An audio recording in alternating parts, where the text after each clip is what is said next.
If you're a veteran or know one with a story to tell, make sure you reach out to us at stories@thisiswar.com. I answer every email and I listen to every story.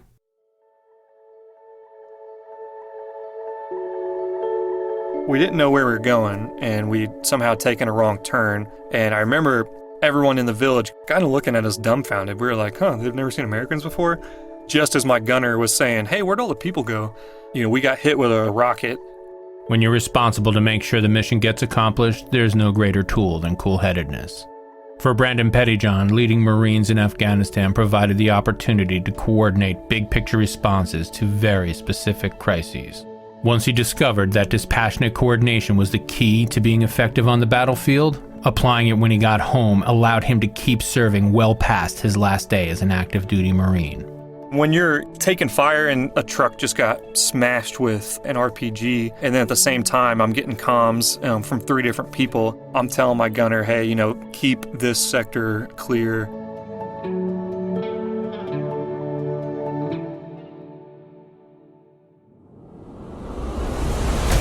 What is true bravery?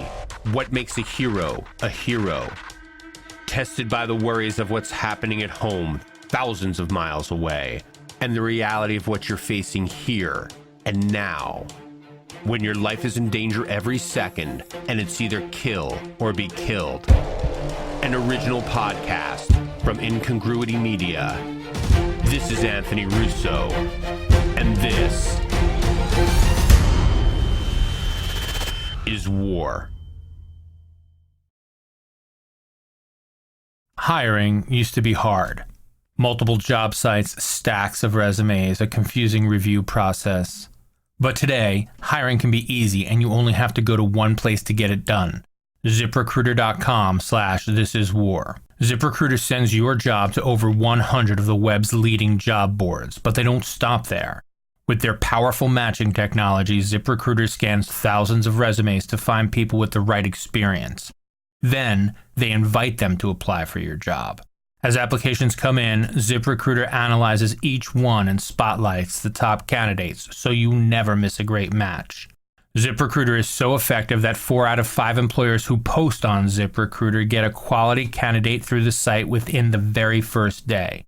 And right now, my listeners can try ZipRecruiter for free at this exclusive web address, ZipRecruiter.com/thisiswar. That's ZipRecruiter.com/THISISWAR. ZipRecruiter.com/thisiswar. ZipRecruiter, the smartest way to hire.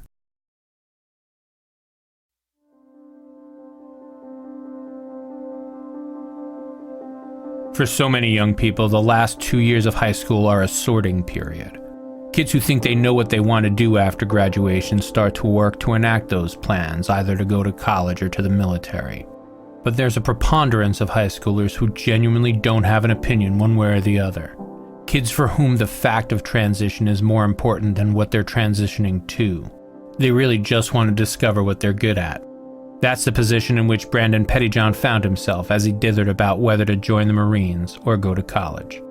Yeah, to be honest, I was a pretty bad student. I was more interested in sports and, chasing girls and all that fun stuff. So I went to a recruiter. I think they came to the high school, actually, my junior year of high school. And that's when I entered the delayed entry program. My entire senior year, I knew that I was going to go to the Marine Corps. So I kind of had lost some focus on school until I decided that I was not going to join the Marines. My plan had shifted. I said, I'm going to go to college. I think that I can do the Marine Corps after. My recruiter said, hey, take the time, decide if you want to go, if this is really what you want to do. And he called me on a Thursday and said, hey, if you still want to do this, I can get you to go to boot camp on Monday. So I said, all right, let's do it. So my mom was pretty upset about that. One day she was like, hey, he's not going to the Marines anymore. He's going to college. And then, I called her on a Thursday and said, hey, I'm getting on a plane Monday and I'm going to San Diego. See you in 4 years. It's the impetuousness as much as the lack of direction that makes some young men and women perfect for the Marine Corps.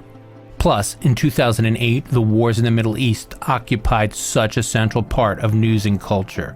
It was something that was intriguing. For someone who had come of age during the war, there was a certain curiosity about Iraq and Afghanistan. It's a rare generation that comes of age watching a war on television and then also has the opportunity to fight in it.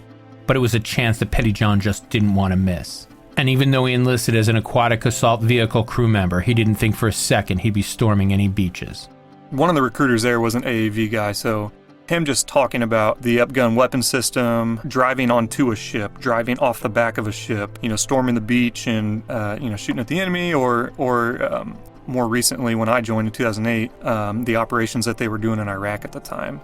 So it was intriguing. And the night before I went to boot camp, actually, my older brother, one of his really good friends, was in the push to Fallujah. And so he sat me down and talked to me about his raw experience because he knew that I was getting ready to go into it. And he said, I don't really talk to this about anybody, but this was my experience. This is what you can expect if you get deployed.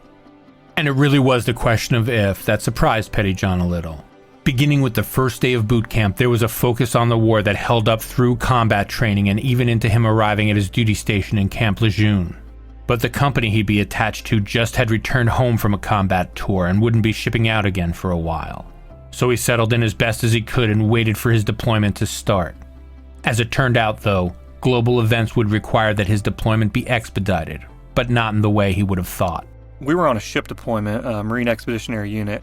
When we got called to deploy early to conduct relief operations in Pakistan, so in 2010, Pakistan was ravaged with these floods and half their countryside was underwater. We weren't even supposed to go to a combat theater of operations, but we were basically just going because the aircraft carrier in our carrier group had the resources. So our mission was never to be boots on ground, for political reasons. So we kind of just sat in the water, just kind of waiting for the helicopters to do their thing, which was a super interesting experience because I wasn't aware that in the Navy, if you are at sea for a certain amount of time, they have a rule or regulation that you rate 2 beers at that time. That was kind of a cool experience to, drink a beer in the middle of the ocean and kind of get paid for it. We didn't get off the ship in Pakistan, and then from there we kind of continued on the original deployment. We did training ports in Djibouti, which is in Africa, in the United Arab Emirates, in Bahrain, and then ultimately in Kuwait. When we got to Kuwait, that's when we found out that our deployment had been augmented, and we were going to be flying to Afghanistan. As the situation in Sangin and in the Helmand province generally continued to deteriorate, the 3-5 had been doing some heavy fighting and taking casualties. Pettijohn's was one of the 2 available battalions that could be sent in for support. The other one was stateside, so the Secretary of Defense ordered them to jump ship in Kuwait and board a plane for Afghanistan. The Marines took the news well. Being diverted from a mostly training mission to combat so suddenly was something of a shock. But when you're a Marine that close to a war zone, the reticence quickly gives way to a sense of excitement in getting into the fight, and a sense of duty when it comes to supporting your fellow Marines. I think everyone joins, especially in time of war. It's kind of like being in sports. Everybody signs up to play varsity. When I found out we were going on a MU, we were all kind of bummed. Not that anybody wants to go to war, but you join because you want to give back. You want to fight. You want to be in it because sitting on the sidelines is never fun. It's kind of mixed emotions. We were excited. We were ready. Then again, it's like, hey, this isn't what we prepared for. So for us being mechanized, so AAVs have tracks on them, so they're almost like a tank, but they can fit a squad of Marines in the back. There was an incident where an AAV had hit an IED, and AAVs are just aluminum. They're just an aluminum box that you put some armor on the side. When the AAV had hit IED with a squad full of Marines in the back, there was just a tremendous loss of life. So at that point, they said, hey, we're not forward deploying any more AAVs. You guys are going to change what you're doing. So from this point on, you are going to be the mechanized vehicle section. You guys are going to get licensed in MRAPs, and you're going to be our QRF section, the Quick Reaction Force. That was kind of, hey, you're deploying. Hey, you're changing your mission set. You got 2 weeks, or you got a week and a half, or whatever it was, 2 weeks. Get prepared. We're going. So from a non-commissioned officer standpoint, that was just kind of changing how we approached our mission, I guess. So it wasn't difficult. We had a really good set of higher NCOs that had went on multiple deployments and kind of seen and done most of what you can see and do. So it was just getting our lower enlisted guys trained up, just figuring out where to go from there. Pettijohn had picked up Lance Corporal aboard the ship, but Lance Corporal on an AAV has a different role from one on an MRAP. On the AAV, he was in the turret, but in the MRAP, he was the vehicle commander. It was a less glorious job and carried with it a lot more responsibility. His decisions would affect what everyone else on the vehicle could and could not do and how safely they could respond. The pressure on a 20-something in this situation can be intense. After 2 years of one job, he was handed another where he had more responsibility to accomplish missions and keep his Marines alive in a war zone, driving a vehicle he had only climbed into a few weeks before. When we got there, we found out that in Helmand Province, there was one paved road. It went from Camp Leatherneck and it ran, to the other provinces. It wasn't close to Route 1, so they would take this route called Route 611. And the problem with that was they were constantly being hit with IEDs, small arms fire, getting jammed up, and so supply missions were taking too long. They were forced to take this big loop around, and, a resupply mission that would last 12 hours was lasting multiple days.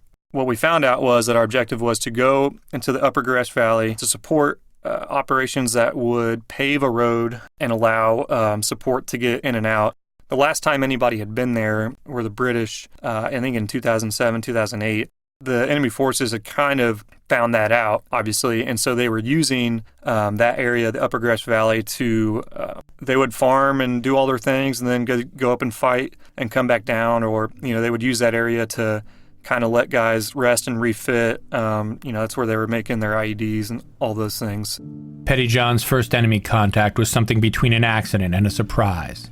It was January 2011, and very little fighting is done during the winter. Plus, they were pushing out into an area that hadn't seen coalition forces in quite some time. The mechanized battalion was transporting infantrymen to construct a combat outpost and provide protection for the Seabees as they paved the road to make it more difficult to bury IEDs. So when we drove to the top of this hill, we were there for 2 minutes, and a buddy of mine came over the radio and said, troops in contact. So they started taking contact. It was very minute in the fact that we think what had happened was, these fighters were coming home and they just see a bunch of American vehicles. They're like, that's weird. And they started taking shots. And then they noticed that there were a lot more vehicles and a lot more guys, and they kind of turned tail and ran. So that was my first experience where, anything had kind of happened. A lot of times, and this is the first time that I had gotten pop shots when on the ground, but the first time you get shot at or you hear shots or you're there, I kind of was just naive. I was just like, what was that? That was weird. Because, a normal person doesn't hear I guess not a normal person, but, most people when they hear something, they're like, that was a weird noise. They don't automatically register it as, hey, this is gunfire. That first time we got any sort of contact, it was kind of like, that was weird. And then hearing that call come over the radio, I was like, oh man, like this is going to be a fast-paced deployment. Little did we know that it was cold and they weren't going to fight for a couple weeks. But it was kind of like, oh man, we're in the shit now. From there, it was pretty minute in the fact that we weren't getting in a lot of ticks, but we were hitting a lot of IEDs. But the good thing is that with how wet everything was, a lot of the times the IEDs would malfunction, the HME would go bad, and so we were just hitting blasting caps. And so very small explosion, didn't really even do any damage. So it really took about, a couple weeks to a month for things to start picking up. It's weird to think about, but even after flying halfway around the world and seeing the results of battles, there's nothing that registers the fact that you're at war like enemy contact. Even in a case like Pettijohn's, where, by the time he realized what was going on, it was mostly over, the realization that there are some people out there waiting for the opportunity to kill you only seems to hit home after they've tried it once. Especially since, right on the heels of that revelation comes the more pointed one that, in war, a first attack always implies a second. Pettijohn and the rest of the Marines spent the first 45 days or so getting their COP together and clearing the roads of those wet and defunct IEDs. But as March approached and the brutal weather softened just the littlest bit, the attack started in earnest, and they would continue through the rest of the tour.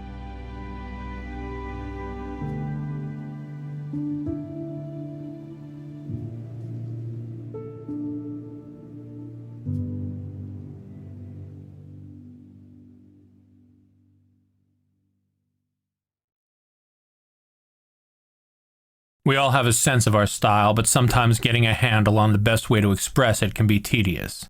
The folks at Bespoke Post understand that and have put together a monthly box filled with awesome things you want and things you didn't know you needed until you got them. The boxes are themed, containing anything from whiskey barrel aging kits to limited edition cigars, weekender bags, or refined barware and home decor. Each box is less than $50, but contains at least $70 worth of gear. The way it works is like this. You go to boxofawesome.com and answer a few questions before you sign up. They'll get a sense of the things that you like and the things that you prefer, and they'll put together a box that meets your style. On the first of each month, they'll send you an email listing what's going to be in the box, and then you can change colors or items or just say, I don't want a box this month. The important thing about the process, though, is that you're engaged in the process of defining your own style. To receive 20% off of your first subscription box, go to boxofawesome.com and enter code WAR at checkout. That's boxofawesome.com, code WAR for 20% off your first box. Bespoke Post. Themed boxes for guys who give a damn.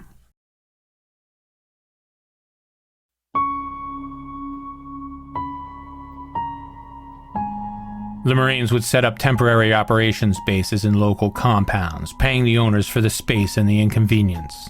Typically, they would arrange to pay for longer than they intended on staying, often breaking camp just a few days afterwards to thwart attacks. Because once the enemy knew you were stationary, they also assumed you were vulnerable. We were with one of the infantry platoons holed up in a compound in this village. We were using this compound as kind of our base of operations, doing patrols, route recon, and all those things. We had received some intelligence or some info that the Taliban or, bad guys in this area, they would take everybody in the village and they would round them up and put them in the mosque that was in the middle of the village so that they could go out and plant their IEDs. Then they would tell the villagers just to stay away from a certain area. So they didn't want the villagers having the knowledge of where the IEDs were because they didn't want them telling the Americans, hey, this is where a bomb is planted. One night we got a call that all the villagers had went to the mosque. So we're like, okay, go time. So we started patrolling the village. We had finally done an entire lap around the village and decided to do a second lap. And on that second lap, I think that they had decided this is when they were gonna, do something. So my vehicle was the second vehicle and hit a commandet IED. It almost felt like a car crash. So we were driving along, keeping an eye out, and there was just this sudden force, I guess. I don't know. It was so powerful that it picked the truck up and threw it into a wadi 20, 30, 50 feet away and left a crater.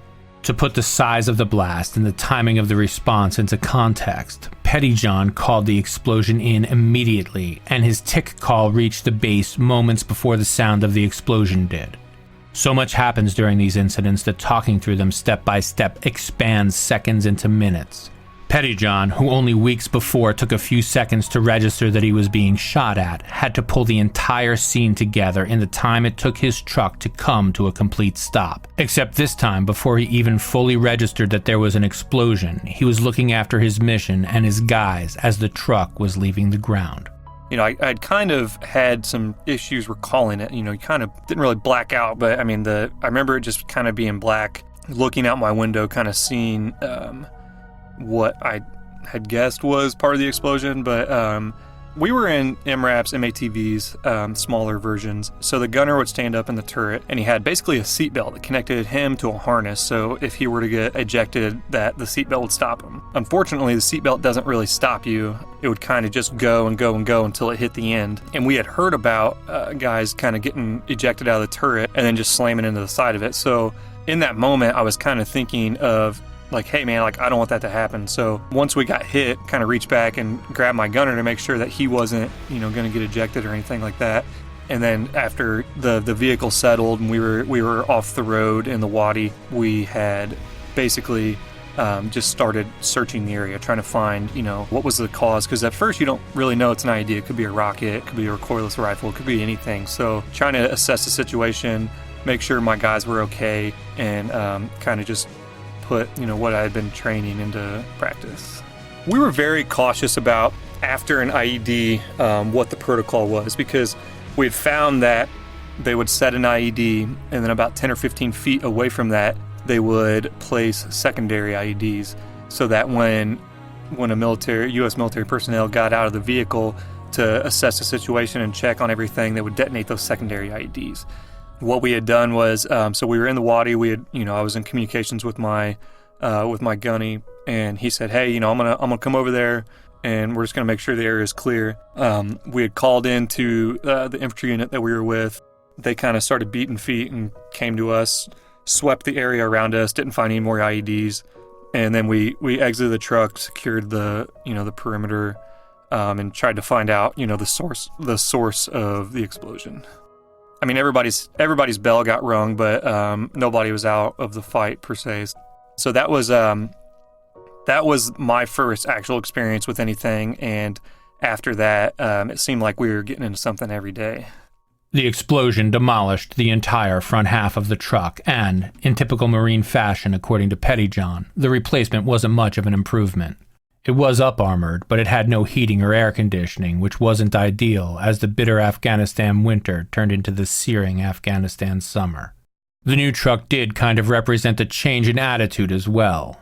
Battle-hardened and a little worse for wear, Pettijohn's battalion also was functional, but maybe without the shine that it had upon arriving in Afghanistan. And again, there's a relentlessness to these combat tours that is just so hard to communicate. Imagine nearly being hit by a car every time you try and cross the street, but having no choice except to try and not get hit, because not crossing the street just isn't an option. And our company had kind of taken up a location in this compound area called the Shark's Tooth. And so to get there, the engineers had to lay 2 bridges for vehicles and personnel to get over. Apparently, the thought of guarding them escaped anybody, so a friend of mine was crossing over it in his vehicle, and the Taliban detonated it while the truck was on there. Luckily, they kind of did it a little soon, and so that they were able to recover the vehicle, and there was minor injuries. We had pulled like a 7-day duty, like, hey, you sit here for 7 days and guard this. And so those were the most boring 7 days of my life. And so we're sitting there, and battalion, most of the time, they're worried about what you're wearing and what you're doing and not about the comfort of people. So they said, hey, your protective equipment always has to be on at all times. Day 6, it's hot, and so my best friend and I, we were like, man, screw this. I'm gonna take off my flak jacket and let's just kind of sit down. We took off our flaks, and like not 2 minutes later, we started taking fire. We had gotten cover, we got our gear on. We were trying to locate where the pop shots had come from.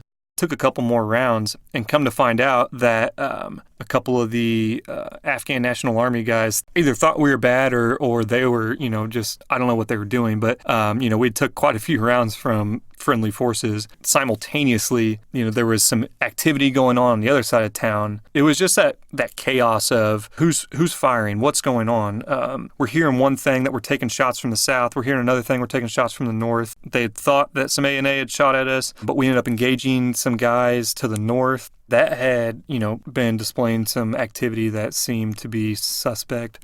So it's just that not knowing what's going on, and then that, I guess, timing of things where you're like, okay, like, we're fine. We haven't gotten shot at for a while. Let's just take our stuff off and enjoy not sweating so much. And that's when you start getting shot at.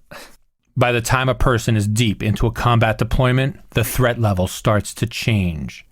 It's a mindset adjustment that shifts from a world where sometimes there's danger and sometimes there's not, to a world where the pretense of safety can't be sustained. It can only be manufactured. Little moments like this, where you balance the likelihood of being shot in the chest against your desire to be just a little less uncomfortable for a few hours. Part of that ability comes from the constant reminder that no amount of preparation can take chance out of the equation. The best you can hope for is that chance is on your side more often than not. There was a patrol that a friend of mine, he was the squad leader for that squad. They were just on a normal foot patrol, just walking, heard an explosion, found out that he had stepped on an IED. And so the initial reports were that, hey, he's a triple amputee, he's losing a lot of blood, we need a medevac right now. So seeing him get put on a helicopter, not knowing, is he a triple amputee? Is he going to bleed out on the way to to where he's going. You have this vision of someone in your head, and that, hey, this guy's been to war so many times, like he's fine. He steps on an IED and his life has changed forever. And it's something that helps you kind of put into perspective that, nobody's above the pains of that situation, and that you need to kind of take everything in life more seriously, because I might survive this one, but if I deploy again, what's going to happen on the next one? Every experience informs the ones that follow it. So when the inevitability of dumb luck becoming a factor is fully upon you, it frees you to do your job and appreciate the breaks when you get them. We had a patrol base on a side of another engineer bridge.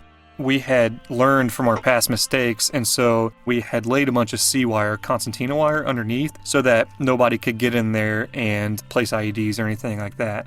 We had gotten some complaints from the farmers that we were blocking their irrigation system. So my gunny had said, hey, take a team of guys out there, get the C-wire out for them, and let the farmers dig it out.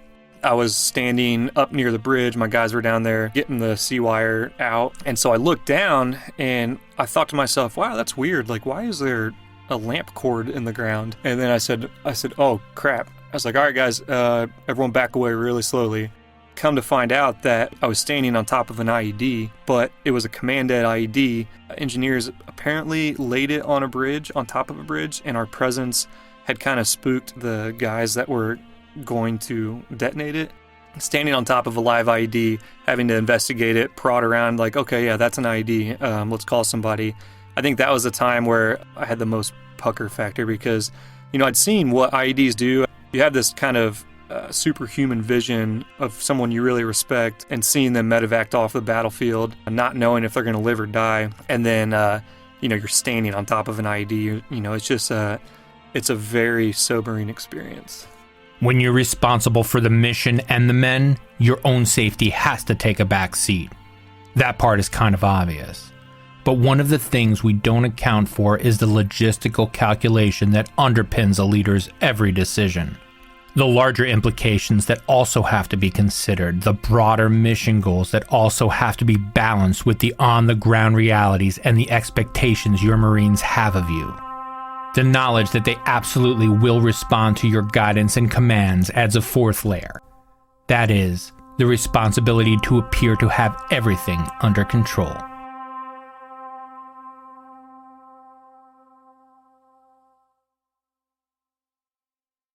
I'd like to talk to you about my experience with BetterHelp.com. I like to think of myself as a person who has a good handle on what's wrong in their life. But sometimes saying things out loud has a power that just thinking them doesn't. More important, getting an independent assessment from a professional is something that I have found exceptionally useful. But for me, the greatest aspect of BetterHelp was that I retained control of the entire process, which was simple and private. I went online and answered some questions about my sleeping and eating habits, my interpersonal relationships, and my overall life satisfaction.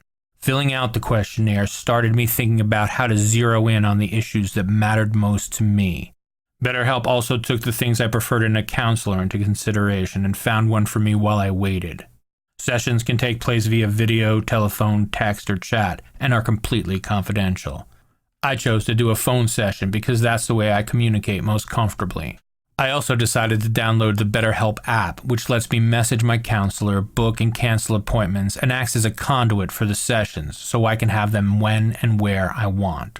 We all like to be self-reliant, but sometimes getting a hand on figuring things out is the best way to exert our autonomy. With BetterHelp, you don't even need to leave your home. It's private and it's personal. BetterHelp can even provide financial aid for those who qualify. Best of all, it's a truly affordable option. This Is War listeners get 10% off the first month with the discount code WAR. So why not get started today? Go to betterhelp.com/war. Simply fill out the questionnaire to help them assess your needs and get matched with a counselor you'll love. That's betterhelp.com/war.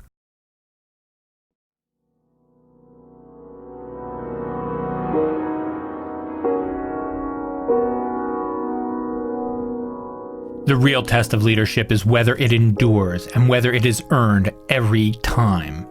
It's not just about remaining cool and being informed. It's about projecting that cool-headedness both up and down the chain of command so that your superiors know that confidence in you is not misplaced, and the people following you can act upon your orders without hesitation or regret.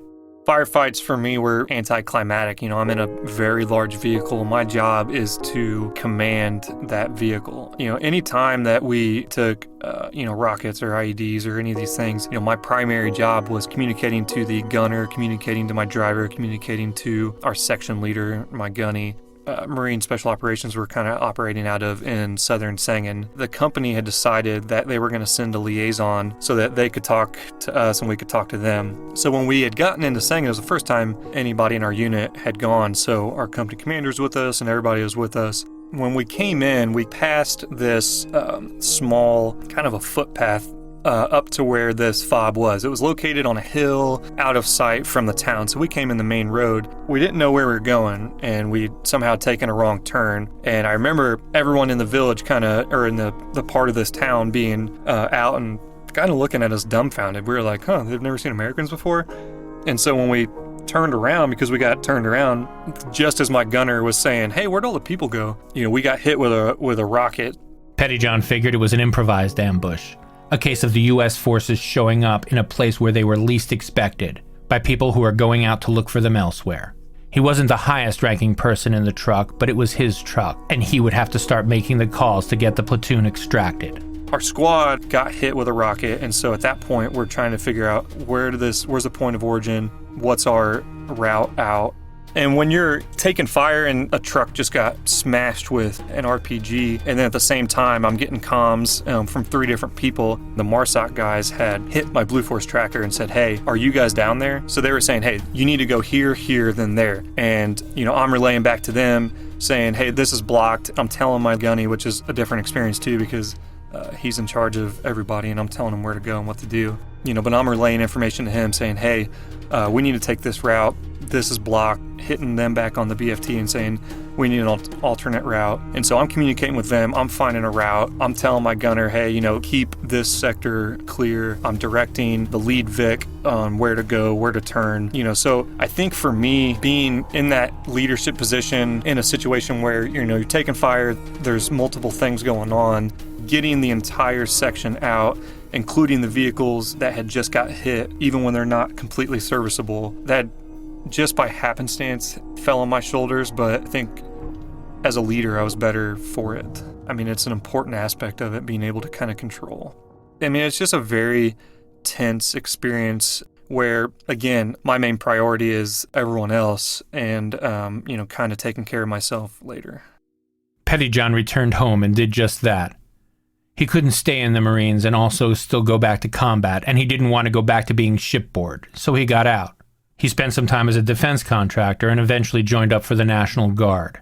That transitional choice, along with the support of his wife, made the difference in his life. Pettijohn got his bachelor's degree and entered law school, where he found another way to be an active part of the U.S. military, Indiana Veterans Court.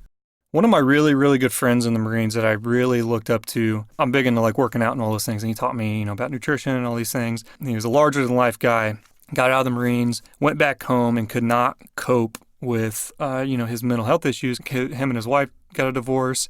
He started using drugs to kind of help with his mental health issues, and he ended up taking his own life. And so when he killed himself, died addicted to drugs and without any money and just couldn't cope with everything, I kind of decided at that point that, hey, I'm a lucky one. I'm lucky because I was able to take advantage of these experiences, and I can't sit back and just let other veterans fight this fight alone, because it's always that camaraderie thing. When Bobo died, I think that was a turning point. I think that was when I decided that, I was already in law school, but I decided, hey, this is what I'm going to do. The Veterans Court at the time mostly was an offshoot of the prosecutor's office. Very few veterans were there to advocate for other veterans. The perspective Pettijohn was able to bring to the court, though, demonstrated how critical a veteran advocate's participation could be. I started working part-time for the Greenwood City Court, just as an assistant probation officer. I had noticed this program that they were doing. So I talked to one of the probation officers and I said, what's this whole stuff with veterans? They basically just help veterans who have gotten arrested. A year and a half or 2 years later, I got a call from the judge's court administrator, and she said, "Hey, judge just secured some funding to create a position to revamp our veterans court. He wants to bring you in for an interview. Would you be interested?" And so I said, "Yeah, of course, I'll come check it out." One of the first guys I had an experience with was, he had come into some trouble, not related to alcohol or drugs, but, just some of the mental health issues that he had. They were having issues with him, getting him to, show up and do all these things. And, my experience with him, that we were both Marines, we had both deployed to the same area. He wouldn't show up, say, in the morning, and, he had to be there at 7, but he didn't show up till 9. Sanction-wise, that would result in a weekend in jail, because part of getting them back on track is, some courts take a hardline stance and say, all right, well, you need to learn to be, like, you can't do something like, you're addicted, so you can't get off drugs at this second, but you can show up on time. They just assumed that he just didn't care. And so in speaking with him, I was able to advocate for him to the judge. I'm saying, hey, judge, it takes him till 5 o'clock in the morning sometimes just to be able to fall asleep. He can't sleep. And so when he falls asleep, he goes into a deep sleep, and it's not really his fault. So being able to bring that point of view to the table was something that they'd never had. And I think that it benefited both the participants and the court. Pettijohn has relocated to Wilmington, North Carolina, where he practices law and continues advocating for veterans. Just as with his time in Afghanistan, he was able to amplify his part by leaning on perspective and using his experience to coordinate the big picture mission and the details that have to be tied together to make it happen. He even still applies the same attitude of men, mission, self, except now the men are the mission, and success is measured one veteran at a time.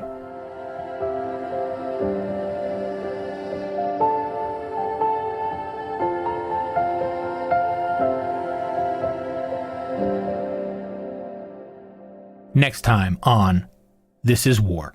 I immediately just grabbed my M16 and I crawled out on top of the tank and I start opening fire on this truck. I dump a full magazine, drop that one, reload, and I'm firing, and I'm like, I can't believe this truck's not stopping.